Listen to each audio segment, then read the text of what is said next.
To break the cycle of the fear of abandonment, you need to first acknowledge the fear and recognize its validity. So recognize it exists and that this could happen. Okay, then let's zoom out from that and look for evidence. Meaning, kind of like in a court case, you can't prove anything without evidence. So we're going to do the same thing for these fears and obsessions. Is there any actual evidence that your partner wants to leave? Often, the answer is no. So when you feel the urge to seek reassurance, I encourage you to pause and ask yourself, am I asking this to connect, or is it just to ease my anxiety? If it's just to ease your anxiety, I then challenge you to delay, skip, or decrease asking these questions so that you can strengthen your relationship in the long run. And before we close, I'm going to give you one more strategy. One of the most powerful strategies to combat fears of abandonment is to build emotional independence. This means creating a life that isn't entirely dependent on your partner. It doesn't mean avoiding connection altogether.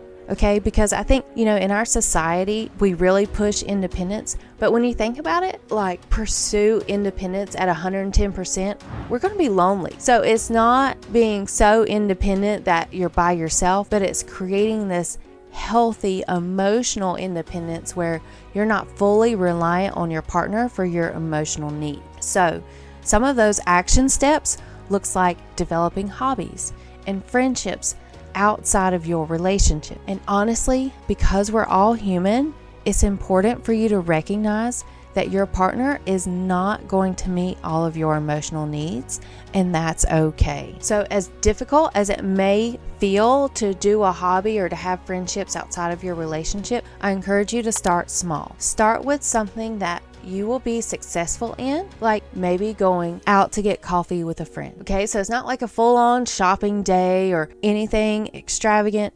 Like just go get coffee with a girlfriend, all right? Because all in all, you need to be successful in these strategies and start to break out of this obsessive loop, okay?